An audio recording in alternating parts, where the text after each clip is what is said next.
Hello friends, कैसे हैं आप सब? बढ़िया।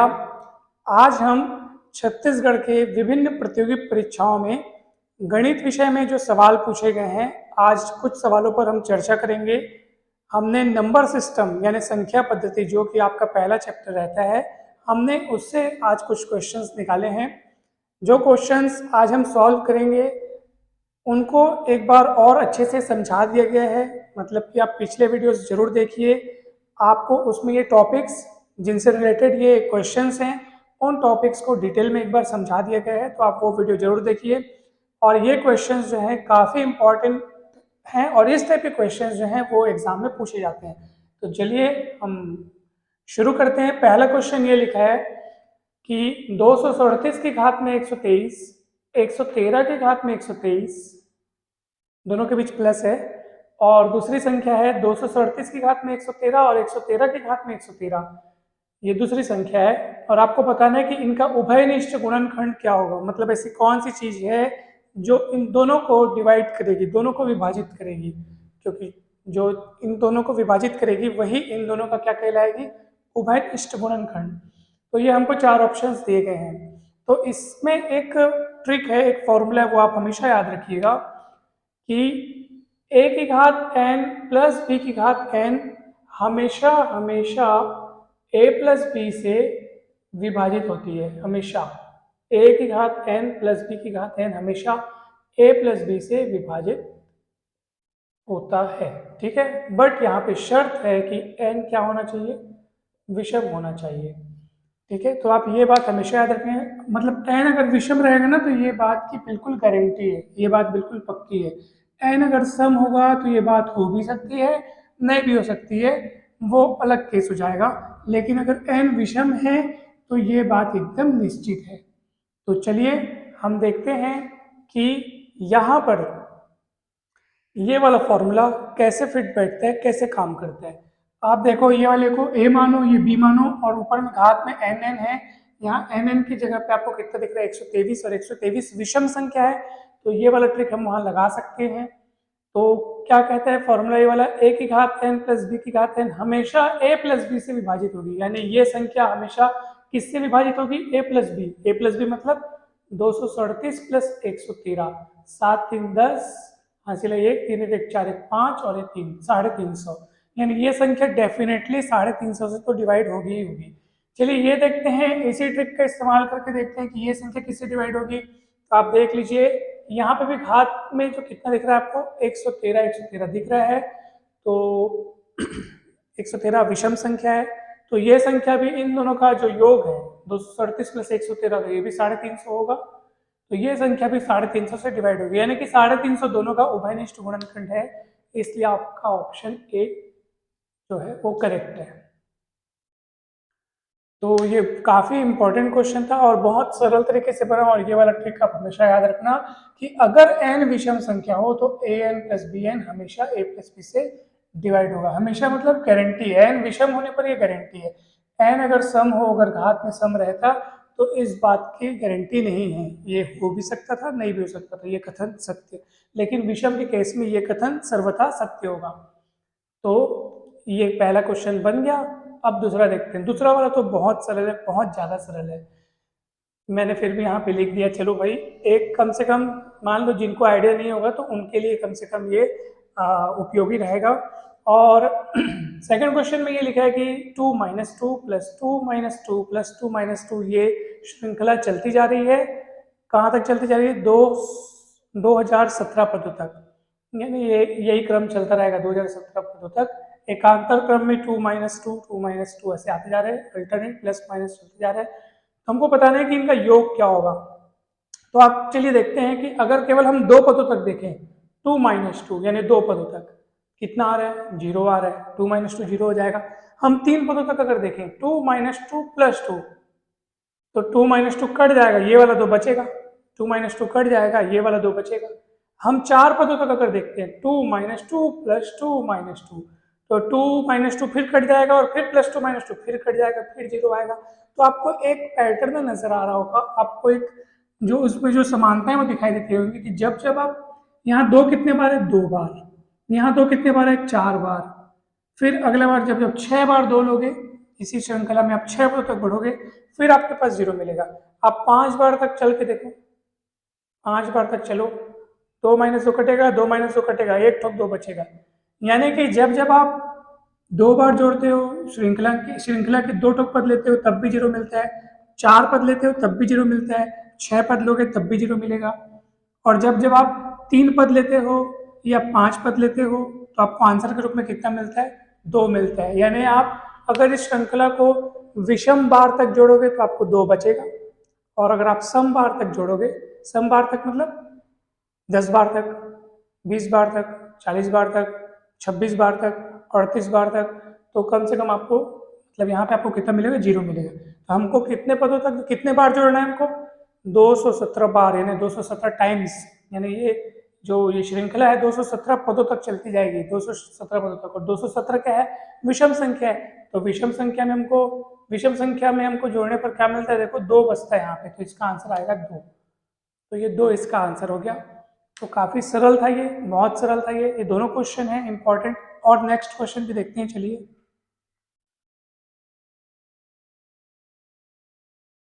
चलिए फ्रेंड्स, मैंने यहाँ पर 4 क्वेश्चन और लिख लिए, अब हम इनको सॉल्व करेंगे।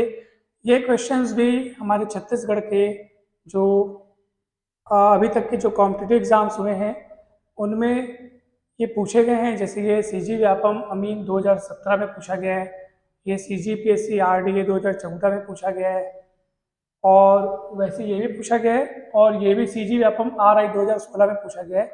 तो ये सारे क्वेश्चंस भी बहुत इंपॉर्टेंट है। चलिए हम इनको सॉल्व करेंगे। काफ़ी ट्रिकी क्वेश्चन है, आपको ध्यान से समझना है। तीसरा प्रश्न मैं पढ़ रहा हूँ। जब 67 की घात 67 प्लस 67 को 68 से विभाजित करेंगे तो शेषफल कितना बचेगा? और ऑप्शन आपको दिए 1, 63, 66 और 2। तो हम इसको कैसे बनाएंगे? तो इसको बनाने के लिए हमारे पास 2 विधियां हैं, मतलब हम 2 तरीकों से इसको बनाएंगे। एक्चुअली दोनों लगभग सेम तरीके हैं, मगर हम जो सूत्र उसमें अप्लाई करेंगे वो 2 अलग तरीकों से हम सोच सकेंगे। तो चलिए पहले मैं यहाँ पे आपके पास एक नोट लिखता हूँ, वो आप हमेशा ध्यान रखिएगा।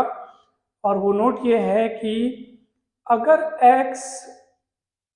अगर n विषम संख्या है, यदि n कैसी संख्या है? विषम संख्या है, तब अगर n विषम संख्या है तब x की घात n प्लस 1 हमेशा हमेशा हमेशा x प्लस 1 से डिवाइड होगा।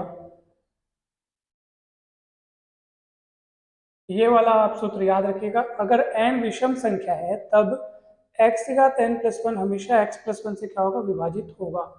अब ये वाला सूत्र वहां कैसे अप्लाई करेंगे, कैसे फिट होगा ये, तो आप देखना ध्यान से। x की जगह पे क्या दिख रहा है? 67। ठीक है, x की जगह पे दिख रहा है आपको 67, n के जगह पे भी दिख रहा है आपको 67, और वो जो n दिख रहा है जो कि 67 दिख रहा है, अगर आप कंपेयर करो इसको उससे, तो n जो दिख रहा है यहाँ पे 67, और वो विषम संख्या है, विषम होना चाहिए, तभी आप ये फॉर्मूला अप्लाई कर सकते हो, क्योंकि यहाँ पे लिखा है n विषम संख्या होनी चाहिए। +1 लिखा है मगर वहां तो +67 लिखा है, तो उसको अभी थोड़ा सा मैनेज करेंगे। हमेशा x प्लस 1 से विभाजित होता है, x प्लस 1, तो x की जगह आपने क्या देख चुका है? 67, इसलिए x प्लस 1 यानी 67 प्लस 1, तो 67 प्लस 1 यानी क्या होना चाहिए? 68। मतलब ये फॉर्मूले के हिसाब से ये ठीक दिया है, सब बढ़िया है। अब हम उसको लिखते हैं, 67 की घात 67 प्लस 67 दिया है, और इसको डिवाइड करना है 68 से। तो ध्यान से देखिए, 67 की घात 67, हम जो फॉर्मूला ऊपर लिखे उसमें x की घात n प्लस 1 होना चाहिए, तब वो हमेशा x प्लस 1 से डिवाइड होगा।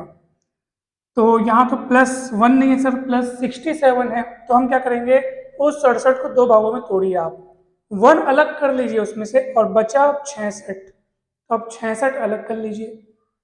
ठीक है, 66 अलग कर लो, 1 अलग कर लो, और बटे जो है बटे क्या है? 68।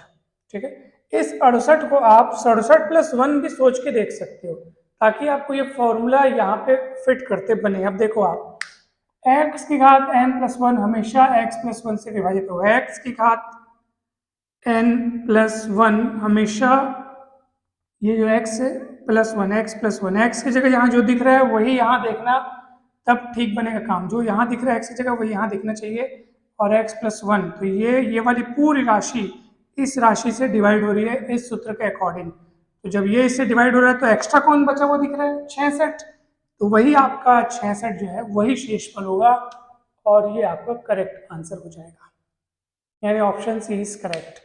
सो आप हमेशा ये ध्यान दीजिएगा, ये सूत्र यहाँ पे लगा हुआ है।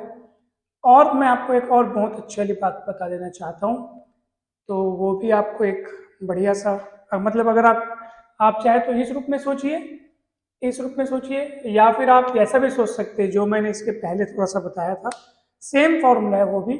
मैं इसको मिटाता हूँ, तो आप ये भी सोच सकते थे कि अगर n विषम है, यदि n विषम है, तब a की घात n प्लस b की घात n हमेशा a प्लस b से विभाजित होगा, a प्लस b से विभाजित होगा हमेशा। तो इस सूत्र को भी आप वहां पे फिट कर सकते हैं। देखिए 67 की घात 67 यानी a की घात n हो गया, है ना। अब b की घात n के रूप में आप क्या देखें, तो आप b की घात n के रूप में आप देख सकते हो 1 की घात 67 देख लो, 1 की घात कुछ भी लगाएंगे तो वो उतना ही रहता है। 66 को अलग कर लिया, देखो a की घात n प्लस b की घात n हमेशा a प्लस b से डिवाइड होगा, ये पूरा कथन यहाँ फिट बैठ रहा है। a की घात n प्लस b की घात n हमेशा a प्लस b से डिवाइड होगा, और जो एक्स्ट्रा बच गया वो कौन है 66, वही शेषफल है। तो आप ऐसा भी सोच सकते हैं, बस आपका आंसर सही आना चाहिए। वहाँ अनेक तरीकों से सोचा जा सकता है, तो जो सबसे सरलतम तरीका हो आप उससे सोचिए, और वो आपको याद भी रहे परीक्षा में, तब तो बढ़िया है ना। तो चलिए अब मैं इसको मिटाता हूँ। अब दूसरा क्वेश्चन देखते हैं, यानी कि हमारे पास यहाँ पे जो चौथा क्वेश्चन है वो क्या है। देखो चौथा क्वेश्चन और जबरदस्त ट्रिक वाला है। 43 गुणित 61 गुणित 79 गुणित 99 गुणित 27 गुणित 55 में अगर हम 26 का भाग देंगे, यानी इस पूरी संख्या को 26 से अगर डिवाइड करेंगे तो शेषफल कितना बचेगा वो पूछा जा रहा है। बड़ा जबरदस्त क्वेश्चन है। तो हम क्या करेंगे, ऐसे क्वेश्चंस को बनाने के लिए पहले तो मैं एक काम करता हूँ कि 26 का पहाड़ा लिख लेता हूँ रफ में। 26 एकम 26, 26 दूनी 52, 26 दिया 78, 26 चौक तो 20 चौक 80, 6 चौक 24, 104। ठीक है, और भी 26 के पहाड़ों की जरूरत पड़ सकती है, गुणजों की जरूरत पड़ सकती है।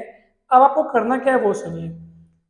पहले तो मैं इस क्वेश्चन को लिख लेता हूँ। 43, 61, 79, 99, 27 और दिया है 55। आपको इन सभी संख्याओं को 26 के गुणज के रूप में लिखनी है, कुछ प्लस माइनस करके। आपको ये देखना है कि जैसे 43 इनमें से 26 के पहाड़े में कौन सी संख्या के आसपास है। 26 के पास है वो, कि 52 के पास है, कि 78 के पास है, किसके सबसे करीब है। तो मैं देख रहा हूँ यहाँ पे 52 के सबसे करीब है। फिर ये देखिए कि वो 52 में क्या जोड़ने या क्या घटाने से उतना मिल सकता है। तो मैं आपको बताना चाहता हूँ कि 52 में आप 9 घटाएंगे तो आपको 43 मिल जाएगा, क्योंकि 43 और 9 52 होता है, तो 52 माइनस 9 है 43, है ना। तो आप बोलेंगे सर ऐसा क्यों लिखे, क्योंकि हम डिवाइड किससे करने जा रहे हैं 26 से, इसलिए आपकी कोशिश ये रहेगी कि आप उस संख्या को 26 के पहाड़े में जो संख्या आती हो उसका कुछ प्लस माइनस, उससे कुछ प्लस माइनस करके इसको व्यक्त करें। 61 किसके आसपास है 61, तो ये एक तरफ 52 दिख रहा है और एक तरफ 78 दिख रहा है। मेरे ख्याल से 61 और 17 78 होगा, और 52 और 9 61 होता है, यानी 52 के ज़्यादा करीब है ये, तो हम इसको 52 प्लस 9 लिख सकते हैं। वैसे आप इसको देखो 79 और ये 26 से 78 होता है, तो हम इसको 78 प्लस 1 लिख सकते हैं। ये 99 किसके करीब है 104 के करीब है, तो हम इसको क्या लिख सकते हैं 104 माइनस 5 करेंगे तो 99 आएगा, है ना। और वैसे ही आप सबको लिखिए। 27 को क्या लिख सकते हैं 26 प्लस 1 लिख सकते हैं, और फिर आप 55 को लिख सकते हैं 56 माइनस 1, सॉरी 52 होता है क्या, तो 52 प्लस 3 हो जाएगा। 52 और 3 55 होता है, ठीक है, 52 और 3 क्या होता है 55। ठीक है, सब ठीक चल रहा है, बढ़िया है, कोई दिक्कत नहीं है। अगर कुछ मिस्टेक होगी तो आप आगे पता चल जाएगा, क्योंकि मैं आंसर रट के आ गया हूँ। ठीक है, तो चलिए अब देखेंगे आगे। अब देखो, आप यहाँ पे हम डिवाइड किससे कर रहे हैं, हमको डिवाइड किससे करना है, हम डिवाइड किससे 26 से कर रहे हैं। 26 से 26 52 को विभाजित कर देता है। 26 52 को विभाजित कर देता है 2 बार में, वो विभाजित हो गया समझो, तो वहां बचेगा कौन, -9। 26 52 को विभाजित कर दिया, बचेगा कौन, +9। 26 3 78 विभाजित हो गया, बचा कौन, 1। 26 चौक 104, बचा कौन, -5। 26 26 कट गया, बचा कौन, 1। 26 दूनी 52, बचा कौन, 3/26। ठीक है, आइए अब आगे बढ़ते हैं। तो अब देखेंगे 9 या 81, -81 आएगा, -81 और इंटू -5, तो 80 पंचे होता है 400 और ये हो जाएगा 405। 405 हो जाएगा ये। आप चाहे तो ऐसा भी सोच सकते हैं, ऐसा भी सोच सकते हैं कि 9 ये कितना हुआ, 81 हुआ। 81 को फिर से आप 26 से अगर डिवाइड करेंगे तो 26 से 78 है ना, 9 या 81, और आप उसको 26 से डिवाइड करेंगे तो 26 या 78 है ना, और बचेगा कि कितना, 3 बचेगा। 3 तो आप यहाँ पे लिख सकते हैं 3, माइनस में 3 बच गया और ये -15। सॉरी यार, सॉरी मैं डायरेक्ट 5 से 15 कर दिया था, तो 5 से 15 आपका शेषफल बचेगा। अब ये 26 से छोटा हो गया तो ये आपका शेषफल बचेगा 15। सॉरी मैं ये 3 को भूल गया, क्षमा कीजिएगा। 9 81 का जो बच गया -3 -5, और ये 3 को हम भूल गए थे, सॉरी। तो ये कितना हो जाएगा, 5 से 15, 15 से 45। ठीक है, तो ये 45 और ये हो जाएगा 26। अब आप 45 से 26 को डिवाइड कर लीजिए। 26 एकम 26, 15 में 6 गया 9, उधारी वापस 19, तो 19 शेषफल बचेगा। ये आंसर गलत है, ये सही है। देखिए, जैसे मुझसे गलती हुई है ऐसे आपसे ना हो, इसलिए आप शुरू से आखिरी तक सभी संख्याओं को ध्यान दीजिएगा। मैंने जल्दबाजी में इस 3 को लिखा, मगर यहाँ पे उसको यहाँ पे लिखना भूल गया, मैंने केवल इन दोनों का गुणा कर दिया। तो आपको पूरा ध्यान रखना है, ऐसी गलतियाँ हो जाती हैं। तो आपको देखिए, मुझसे ये गलती हुई, ये भी एक अच्छी बात हो गई कि आपको समझ में आएगा कि हाँ हमसे ये गलती ना हो पाए। तो आपको पूरी संख्याओं को यहाँ पे लिखना है, ध्यान देना है, और आप जब लिखते रहें तो एक बार बहुत ही जल्दी से एक बार चेक कर ले, मिला ले कि वो सभी संख्याएं लिख पाए हो कि नहीं पाए हो, एक आध छूट तो नहीं गया करके। सो चलिए, ये क्वेश्चन भी हो गया, बहुत अच्छा क्वेश्चन था। चलिए अब आगे बढ़ते हैं। अब देखिए 5वां क्वेश्चन जो कि बहुत इंपॉर्टेंट है।